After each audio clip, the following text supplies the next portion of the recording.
सातवें आसमान से रिज़्क़ बरसेगा, नामुमकिन को मुमकिन करने वाला अमल। नूर इस्लामिक टीचर के मुअज़्ज़ज़ नाज़रीन व सामईन, अस्सलामु अलैकुम व रहमतुल्लाहि व बरकातुहू। उम्मीद है आप सब अहबाब खैरियत से होंगे। अल्लाह रब्बुल इज़्ज़त आप सब की ज़रूरियात हाजात को अपने ख़ज़ानों से हमेशा पूरा फरमाता रहे और कभी भी आपको किसी का दुनिया में मोहताज ना होना पड़े।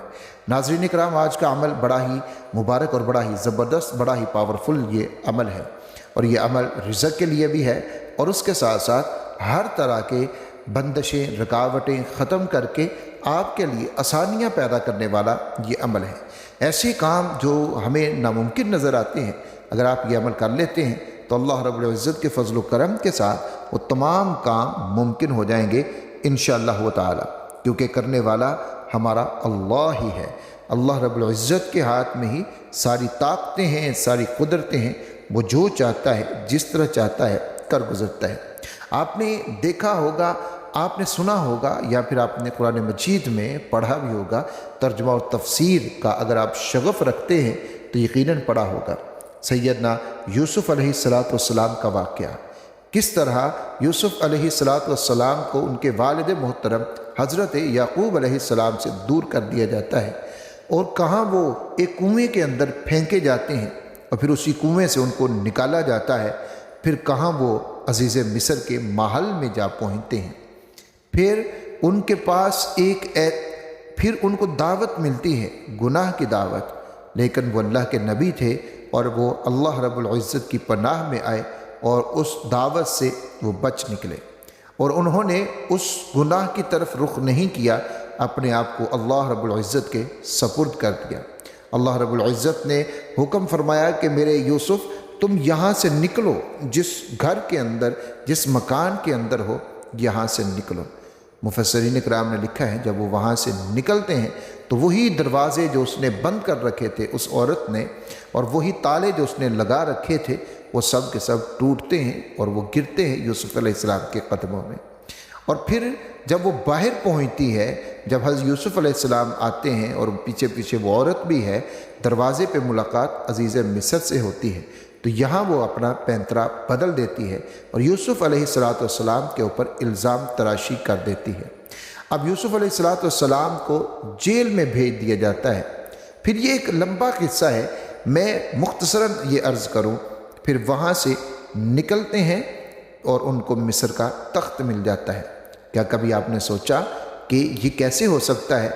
एक वो बच्चा कि जिसको उसके भाई उसके बाप से जुदा करके कुएं में फेंकते हैं, फिर एक काफ़िले के हाथों फ़रोख्त कर देते हैं, फिर वही बच्चा जो अज़ीज़ मिस्र के घर में रहता है और फिर वही जब वो जेल में पहुंच जाता है, क्या कभी अक्ल इस बात को तस्लीम करती है कि यही कल को उस जेल से निकलेगा भी और तख्त भी संभाल लेगा? तो नाज़रीन इकराम, यही मेरे अल्लाह की ताकत है, यही मेरे अल्लाह की कुदरत है कि वो जिस तरह चाहता है वो कर देता है, वो जिस तरह चाहता है कर देता है। इंसानी अक़ल उस चीज़ का अहाता नहीं कर सकती। अल्लाह रब्बुल इज़्ज़त की कुदरत का, अल्लाह रब्बुल इज़्ज़त की ताकत का अहाता इंसानी अक़ल कभी भी नहीं कर सकती। रसूलुल्लाह सल्लल्लाहु अलैहि वसल्लम की अगर आप मक्कातुल मुकर्रमा की ज़िंदगी को पढ़ते हैं तो कितनी मुश्किलात उसमें नज़र आती हैं और फिर वही मेरे पाक पैगम्बर सल्लल्लाहु अलैहि वसल्लम की ज़ात होती है कि जब आप मदीना मुनव्वरा तशरीफ़ ले जाते हैं तो एक बाकायदा रियासत बन जाती है और वो आका अलैहिस्सलातु वस्सलाम फिर वहाँ से पूरी दुनिया में अल्लाह के दीन को फैलाने के लिए पैगामात भेजते हैं। फिर बदर हुआ, उहद हुआ, फिर खंदक, फिर ये सारे ग़ज़वात, इनमें मुसलमानों को कामयाबी हासिल होती है। वही मुसलमान जिनको कल मक्का में कोई पूछता नहीं था, जुल्म व सितम उनके ऊपर ढाए जाते थे। तो ये सब कैसे मुमकिन हुआ? ये मेरे अल्लाह रब्बुल इज़्ज़त की कुदरत है, अल्लाह रब्बुल इज़्ज़त की ताकत है।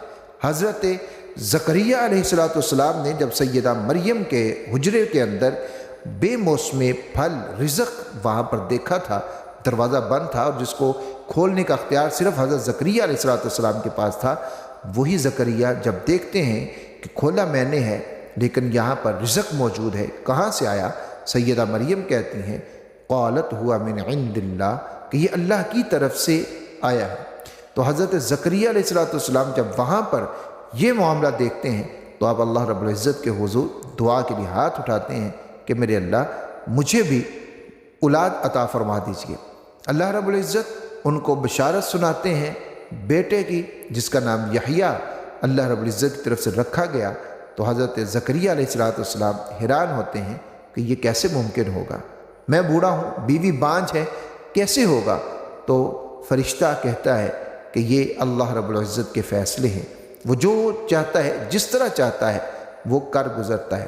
تو ناظرین کرام، حضرت ابراہیم علیہ السلام کا واقعہ بھی یقیناً آپ نے سن رکھا اور پڑھ رکھا ہوگا، وہاں بھی کیا معاملہ ہوا تھا۔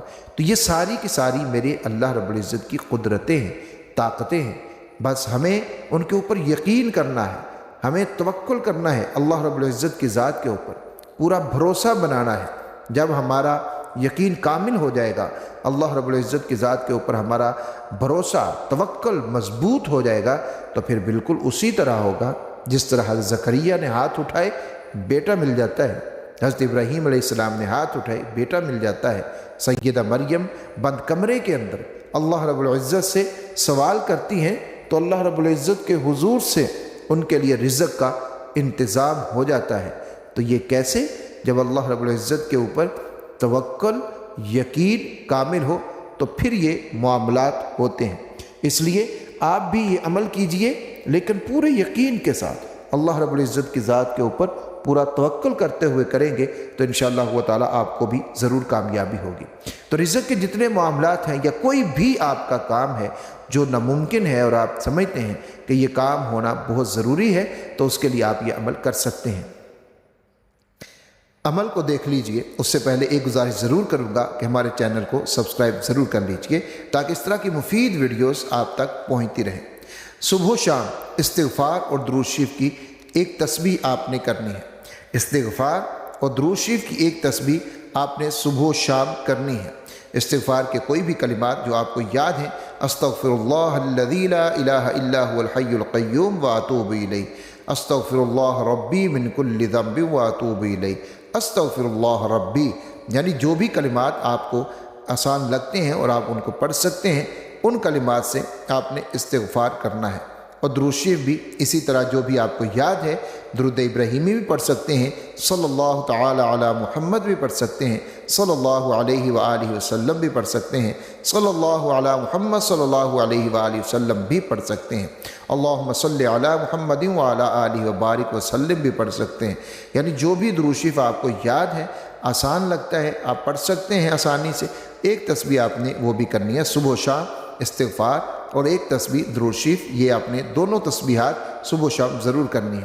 اس کے بعد پھر آپ نے یہ کلمات، ان کی ایک تسبیح، اور یہ کب کرنی ہے؟ یہ رات کے وقت باوضو ہو جائے اور آپ نے اول 11 مرتبہ درود شریف، آخر 11 مرتبہ درود شریف، ایک تسبیح یا باسط الذی یبسط الرزق لمن یشاء بغیر حساب، یا باسط الذی یبسط الرزق لمن یشاء بغیر حساب، ایک تسبیح آپ نے عشاء کے بعد اول آخر 11 مرتبہ درود شریف، پھر آپ ایک تسبیح یہ پڑھیں اور اللہ رب العزت سے آپ نے اپنے کام کے لیے، اپنے مقصد کے لیے آپ نے دعا کرنی ہے۔ انشاءاللہ تعالی اللہ رب العزت فضل فرمائیں گے اور آپ کو ضرور کامیابی ہوگی۔ ویڈیو کو شیئر ضرور کیجیے گا۔ اللہ حافظ۔